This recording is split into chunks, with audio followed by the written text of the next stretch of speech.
Izuku and the teachers walked into his workspace as Izuku started explaining things. So this is my office, Izuku said. Sorry, it's kind of a mess, but I had a lot of paperwork. Kai's room wasn't easy to make after all. On Izuku's desk and his filing cabinets were papers. Tons and tons and papers. They were about as neat as they could be, but given the number of papers, that wasn't saying much. Oh god, and I thought I hated paperwork. At least I didn't have to do it when I was 15. Present Mike cringed. Aizawa meanwhile, looked over some of the finished paperwork. Looks fine. At the very least he's capable of doing the basics. Still, putting aside his age and mental health, this is too much work for one person. While they were doing that, Izuku was looking outside his office window. Transfixed on something. Daddy! Kyoko rushed in and ran towards Izuku, grabbing his leg. Kyoko! Izuku looked away from what he was staring at for a moment to pay attention to her. Where's Nizu? Right here. Nizu walked into the office, before calmly closing the door behind him. Izuku looked at Kyoko and noticed that she seemed to be a little distressed.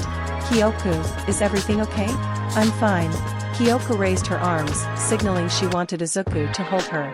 Izuku promptly picked up the girl and held her in his arms. However, he quickly felt his fatigue catch up to him as Kyoko felt much heavier than she actually was, and he realized he couldn't hold her forever, so he put her on his shoulders. After that, he looked back outside. My now what is so interesting outside? Nizu asked, before walking up and looking out the window himself. Oh. What? Aizawa asked, before him and Present Mike looked out the window themselves. Oh. Outside was a rather strange sight. Kai was laying down in the emptied-out pool. How it got emptied out no one knows, with several other children showering him with water and soup. Koda was using his quirk to douse him with water, while Sansan and Shiroku crawled around on his body scrubbing him, while Yami had some Griffin Grim to help wash and dump water onto Kai, but now he was lounging on the side in a lawn chair. I have many questions. Present Mike said with no small amount of disbelief. I believe that it'd be best to go outside now, Nisa said. Yeah, Izuku said. Outside a few minutes later, as Shiroku was washing her brother, she noticed Izuku, Kyoko, and the UA staff walking up to them. Guys, Daddy and the UA people are here. Shiroku called to her siblings and Koda. Koda stopped spraying water and turned around. Sansan stopped what she was doing and got off her brother, putting down her brushes and spitting out all the soapy water onto the side.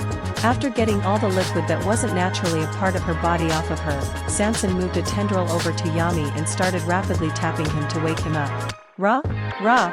Yami had a tendency to bite whoever woke him up due to his instincts, so kids like Sansan and Fu were typically given the duty when the need arose. Pa! Yami spat out Sansan's goo, waking up fully from his short nap. Dad and the teachers are here, Shiroku told her brother as she crawled off of Kai. It's okay Kai, you can stand.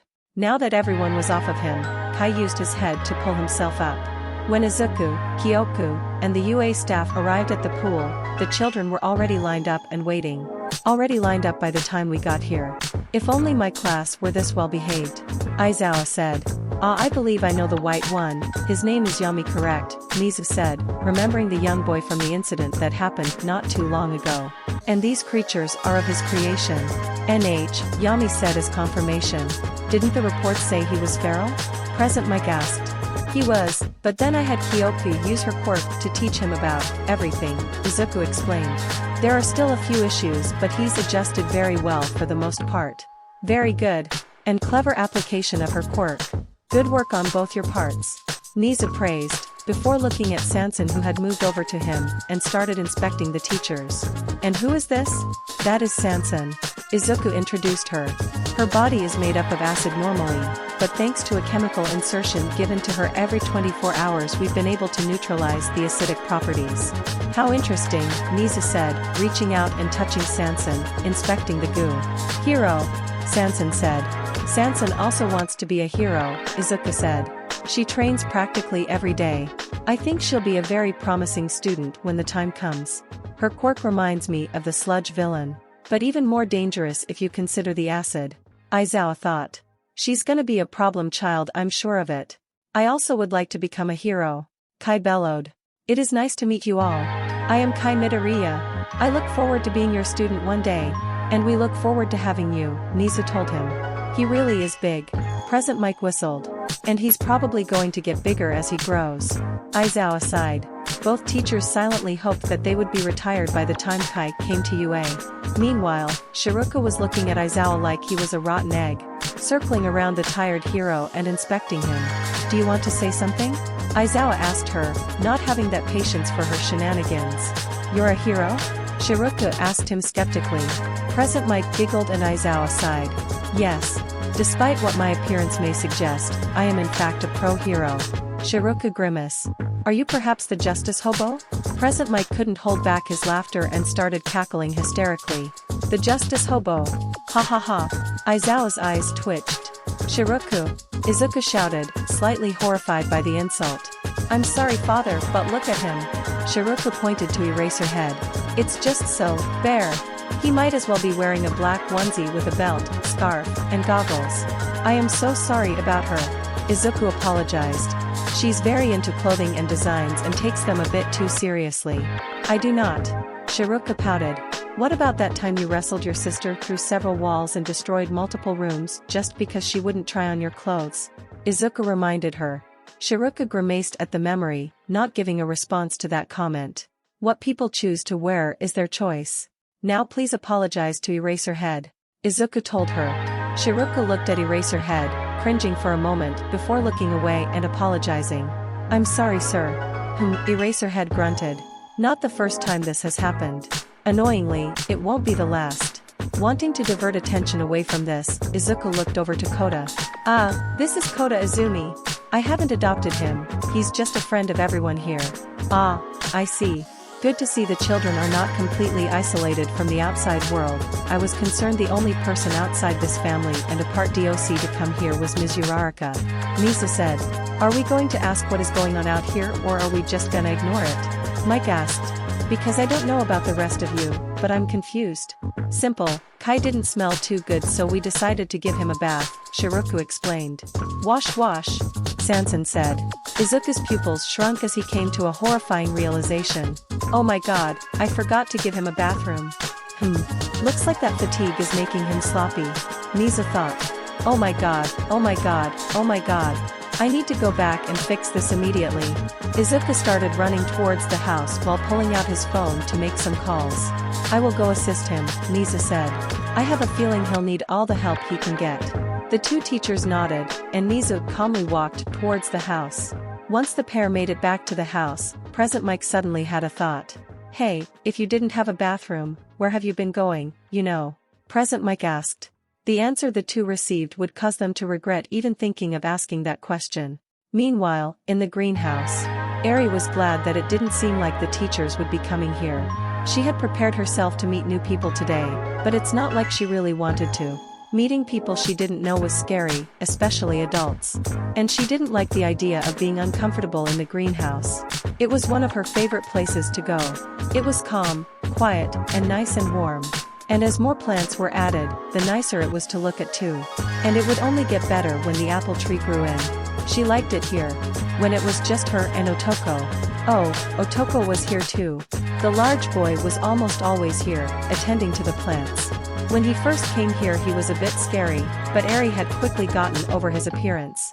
After all, she had other strange and scary-looking siblings. And she had quickly found she quite liked the boy. He was quiet, unlike many of her siblings, and he didn't move around so quickly or overwhelm her by constantly moving from thing to thing. He had also started planting many new plants, some had looked quite pretty. She hadn't voiced this appreciation, she still wasn't very good at approaching people, and she knew he appreciated his space, which she definitely understood. Besides, she had a feeling that somehow, he understood. About an hour later, at the gates, Izuku, Kyoku, and the UA staff stood outside the gates as the staff were about to leave. Thank you for helping me with the bathroom situation. Izuku bowed as thanks to Nizu. It was my pleasure. I've had experience dealing with large children so I was more than happy to lend my expertise. Nizu said. What's more, it appears you needed some assistance, you do have a lot on your plate after all. IIC can handle it. Izuku said quickly. I'm sure you can, Aizawa said dryly. But don't forget we're all, okay most of us here are human. And we all require rest. If you don't start hiring help, you're going to start seeing major health problems. Kyoko looked concerningly at her father. I'll be fine, Izuku said. I've been looking around for help for a while, I haven't found anyone but I will. Mike gave Izuku a concerned look, as he knew the kid wasn't being fully truthful.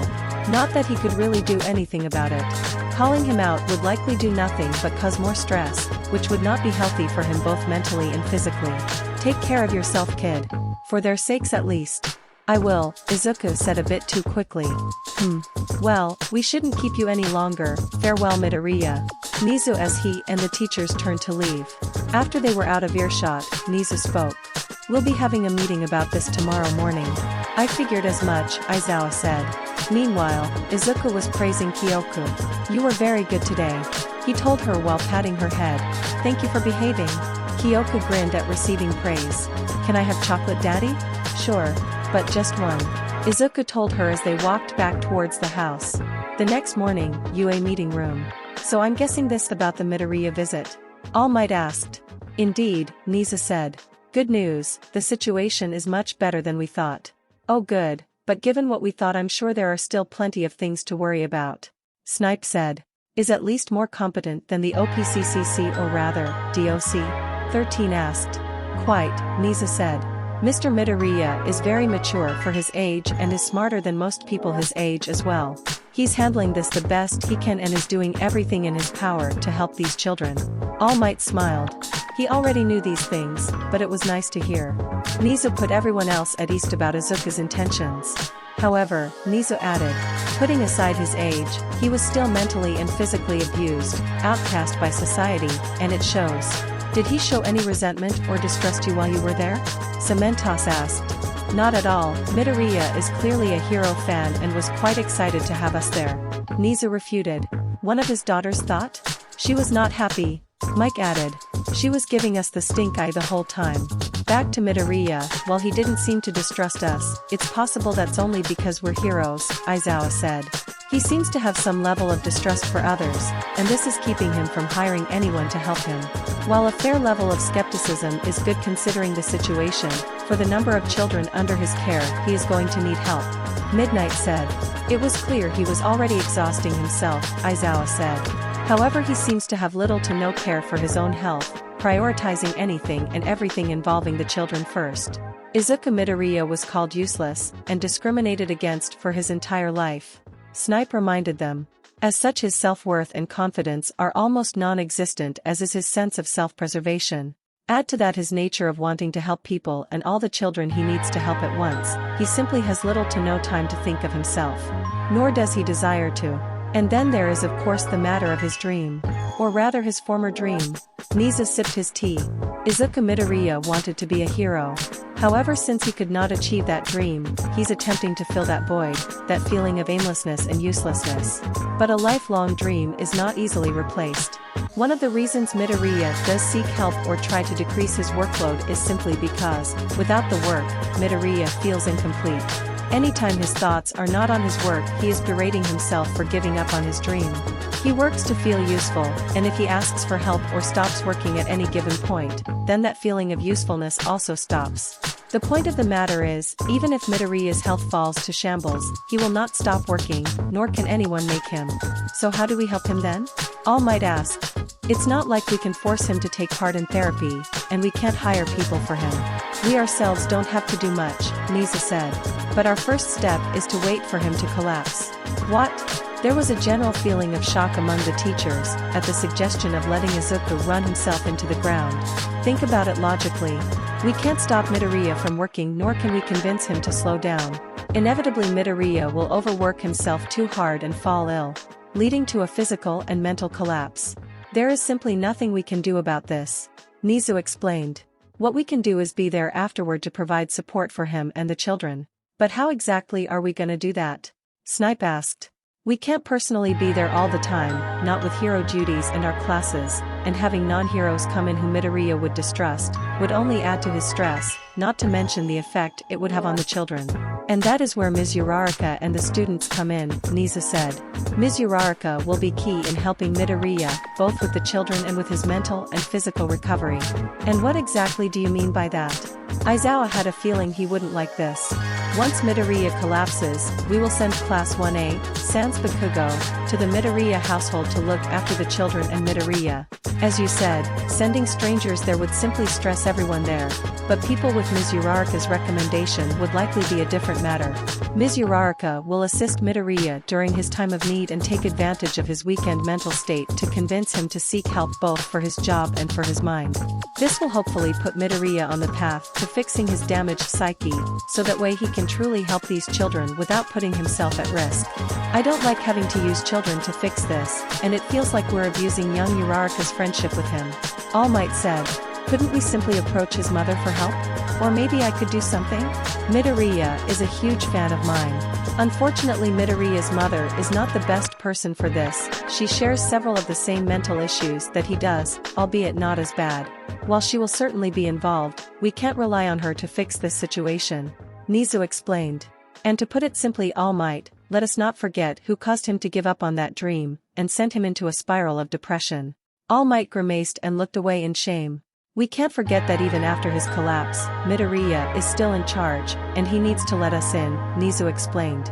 We can't risk Midoriya refusing our aid and attempting to keep working in his weakened state. We need someone he trusts completely. Someone who hasn't hurt him. And that leaves only Ms. Uraraka, his only true friend. So in the end, the only way to fix a problem caused by putting a child in charge of other children is more children, Aizawa said. I'd be poetic if it wasn't so idiotic. Well, to be fair, if Midoriya hadn't met Eri and gotten this job, he most likely would have ended his own life, Nizu said simply, causing several teachers to cringe and All Might to turn pale. While this is going to be a difficult road ahead of us, I feel this could very well turn out to be a blessing for both Midoriya and the children. Nizu took another sip of his tea. The fate of many children lies in our hands and the hands of our students. Let us handle this with care.